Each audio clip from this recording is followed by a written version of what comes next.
India জোটকে আপনারা যদি বানিয়ে জোট বলতে চান তাহলে আপনারা এ নিয়ে আলোচনা করতে পারেন। ইন্ডিয়া জোট বলে কোথাও কিছু নেই। ইন্ডিয়া যদি জোট হয় তাহলে কাঁঠাল থেকেও আমসত্ব বানানো যায়। কর্মক্ষেত্রে নিরাপত্তা সুনিশ্চিত করার দাবিতে সব জায়গায় কর্মক্ষেত্রে, হ্যাঁ, সেটা চিকিৎসকরা নিরাপত্তার দাবিতে তারা আন্দোলন করছেন, অন্যান্য যারা সংগঠনের মানুষজন আছে তারাও আন্দোলন করছেন। পশ্চিমবঙ্গে এই মুহূর্তে কোনো মানুষের নিরাপত্তা নেই। বিদ্যুৎজনেদের এটাই এগিয়ে এসে বলা উচিত যে রাজ্যে আইনের শাসন নেই, এ রাজ্যে মানুষ নিরাপত্তাহীনতায় ভুগছে, এমনকি শাসক দলের নেতা মন্ত্রীরাও নিরাপত্তাহীনতায় ভুগছেন। তৃণমূল কংগ্রেসকে খুন করছে, কাকে নিরাপত্তা দেওয়া যাবে?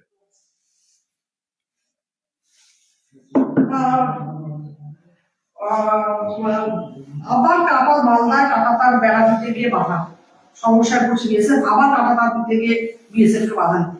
না, মালদায় এবারেও কিছু এমন সংখ্যক মানুষ আছেন যারা বাংলাদেশে হিন্দু নির্যাতন হলে এখানে সেলিব্রেট করছে, তাদেরও চিহ্নিত করা প্রয়োজন আছে।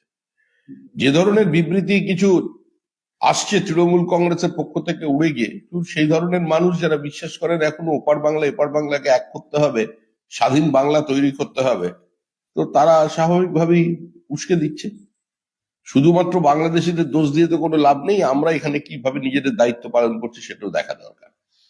রোহিঙ্গা নিয়ে বলছেন আপনারা, উত্তরপ্রদেশেও প্রচুর রোহিঙ্গা ঢুকেছে, সেক্ষেত্রে উত্তরপ্রদেশের সরকার জেলা শাসক সুপারের কাছে জানিয়েছে ৯৫ সালের যে দলিল, সেই দলিল দেখাতে হবে, কিন্তু তারা জেলা শাসক সুপার পদক্ষেপ নিয়েছে, বাংলার সুপার বা জেলা শাসকের তো ভূমি ভাঙেনি। এটা সম্পূর্ণভাবে রাজ্যের ব্যাপার। এটাই পশ্চিমবঙ্গ, ভারতবর্ষের একমাত্র রাজ্য পশ্চিমবঙ্গ যেখানে রোহিঙ্গাদের স্বাগত জানানো হচ্ছে। বোলপুরে প্রধানমন্ত্রীর পাশে বসে বিশ্বভারতীর একটি অনুষ্ঠানে শেখ হাসিনা বলে গিয়েছিলেন যে কিভাবে তারা বড় হৃদয়ের পরিচয় দিয়ে সেখানে রোহিঙ্গাদের আশ্রয় দিয়েছে।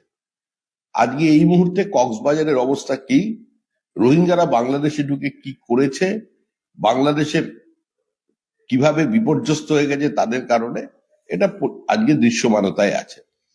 সুতরাং এই সরকারের যদি ঘুম না ভাঙে, এই সরকার যদি রোহিঙ্গা ভারতীয় মুসলমানদেরও এক জায়গায় এক পংক্তিতে দাঁড় করিয়ে দেয়, তাহলে তো শুধুমাত্র যে তারা রাজ্যের আর্থসামাজিক ব্যবস্থার উপরে চাপ সৃষ্টি করছেন তা নয়, ভারতীয় মুসলমানদের পক্ষেও তারা একটা বিপজ্জনক অবস্থা তৈরি করে দিচ্ছেন। আজকে যখন শুভেন্দু অধিকারী বিরোধী দলনেতা মমতা ব্যানার্জি বলেন যে লোডশেডিং এ জিতেছেন শুভেন্দু অধিকারী, ঠিক তারই পাল্টা শুভেন্দু অধিকারী বলেছেন আজকে যে উনি ভবানীপুরে মমতা ব্যানার্জিকে হারাবেন, এমনটাই ওপেন চ্যালেঞ্জ করেছেন। কি মনে হয় ওনাকে? তো যা বলার তো উনি বলেই দিয়েছেন, বিরোধী দলনেতা তিনি তো তার কথা বলেই দিয়েছেন, আমিও সেটা ব্যাখ্যা দেবো কেন? মুখ্যমন্ত্রীর কেন্দ্রে যখন ওনার কেন্দ্রে মুখ্যমন্ত্রীর কেন্দ্রে মুখ্যমন্ত্রীকে হারানো যায়। মুখ্যমন্ত্রীর কেন্দ্রে লোকসভায় বিজেপি লিড পেয়েছে, তো আপনারা দেখেছেন। সুতরাং মুখ্যমন্ত্রী অজেয় এটা মনে করার কোনো কারণ নেই। লোডশেডিং তত্ত্ব যারা সামনে নিয়ে এসেছিলেন, আমরা গত লোকসভা নির্বাচনের আগে তাদের চ্যালেঞ্জ দিয়ে বলেছিলাম যে লোডশেডিং এ শুভেন্দু অধিকারী যে জিতেছে এবং সেই কারণে আপনারা যে শুভেন্দু অধিকারী সিন্ড্রোম নামক একটা অসুখে ভুগছেন, তার থেকে মুক্তি পাওয়ার একমাত্র পথ হলো আপনারা নন্দীগ্রাম সেগমেন্টে লোকসভায় লিড দিন। তো দেখা গেল লিড তো অনেক দূরের কথা, তারা অনেক বেশি ভোটে পিছিয়ে পড়লেন বিধানসভা থেকে। সুতরাং এগুলো নিয়ে চাপানোতরের নতুন করে কোনো প্রয়োজন নেই। তেজস্বী যাদব আজ বলছেন যে বিহারের নির্বাচনে তারা একাই লড়বেন, লোকসভা ইন্ডিয়া জোট একমাত্র কার্যকরী হবে লোকসভা ভোটে। মানে এটা কি ইন্ডিয়া জোটের ভাঙনের আরো একটা ইন্ডিয়া জোটকে আপনারা যদি বানিয়ে জোট বলতে চান তাহলে আপনারা এ নিয়ে আলোচনা করতে পারেন। ইন্ডিয়া জোট বলে কোথাও কিছু নেই। ইন্ডিয়া যদি জোট হয় তাহলে কাঁঠাল থেকেও আমসত্ব বানানো যায়। ফের বাঘ ফিরে এসছে কুলতলিতে, যে বাঘ থেকে তুলে নিয়ে যাওয়া যাবে সেই বাঘ থেকে ছেড়ে দেওয়ার পর আবারও কুলতলিতে বাঘ ফিরে এসছে। ভালোবেসে বলেছে কুলতলিকে, তাই ফিরে এসেছে। কেন সুন্দরবন ছেড়ে চলে আসছে বাঘ, এটা নিয়ে যারা বাঘ বিশেষজ্ঞ আছেন, যারা বন দপ্তরের মানুষজন আছেন, প্রশাসকরা আছেন, তারা চিন্তা করবেন। আমাদের রাজ্যের মুখ্যমন্ত্রী তো বাঘ তিনি নিজে বলেছেন, তার কারো কাছে আসতে চেয়েছে বাঘ, কি করা যাবে? অনুরাধা তলোয়ার আজ একটি প্রশ্নের উত্তরে এই 100 দিনের টাকা কেন্দ্র দিচ্ছে না, সেই প্রশ্নের উত্তরে বলতে গিয়ে তিনি বলেন যে কেন্দ্রের বিজেপি অনেক নরম, তারা সবকিছুতে মাথা ঘামায় না, কিন্তু রাজ্য বিজেপি নোংরা রাজনীতি করছে। কি তিনি? অনুরাধা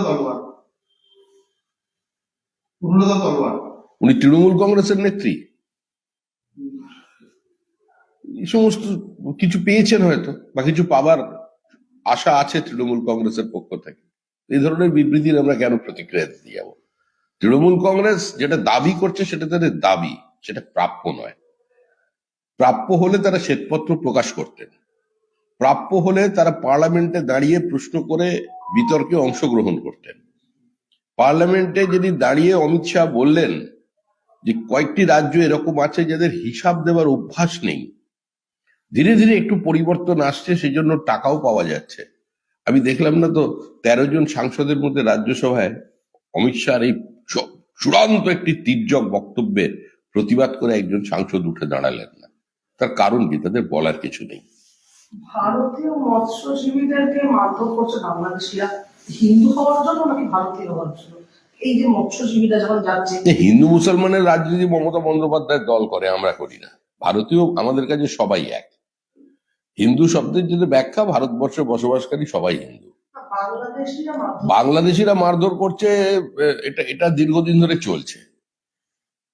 কারণ ভারতবর্ষ যদি বর্ডারটা সিল করে দেয়, বাংলাদেশ না। ইন্ডিয়া জোটকে আপনারা যদি বানিয়ে জোট বলতে চান, তাহলে আপনারা এ নিয়ে আলোচনা করতে পারেন। ইন্ডিয়া জোট বলে কোথাও কিছু নেই। ইন্ডিয়া যদি জোট হয় তাহলে কাঁঠাল থেকেও আমসত্ব বানানো যায়। কর্মক্ষেত্রে নিরাপত্তা সুনিশ্চিত করার দাবিতে সব জায়গায় কর্মক্ষেত্রে হ্যাঁ, সেটা চিকিৎসকরা নিরাপত্তার দাবিতে তারা আন্দোলন করছেন। অন্যান্য যারা সংগঠনের মানুষজন আছে তারাও আন্দোলন করছেন। পশ্চিমবঙ্গে এই মুহূর্তে কোনো মানুষের নিরাপত্তা নেই। বিদ্যুৎজনেদের এটাই এগিয়ে এসে বলা উচিত যে এ রাজ্যে আইনের শাসন নেই। এ রাজ্যে মানুষ নিরাপত্তাহীনতায় ভুগছে, এমনকি শাসক দলের নেতা মন্ত্রীরাও নিরাপত্তাহীনতায় ভুগছেন। তৃণমূল কংগ্রেসকে খুন করছে, কাকে নিরাপত্তা দেওয়া যাবে?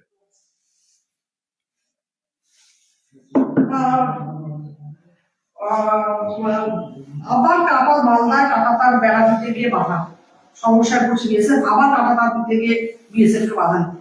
না, মালদা এপারেও কিছু এমন সংখ্যক মানুষ আছেন যারা বাংলাদেশে হিন্দু নির্যাতন হলে এখানে সেলিব্রেট করছে, তাদেরও চিহ্নিত করা প্রয়োজন আছে।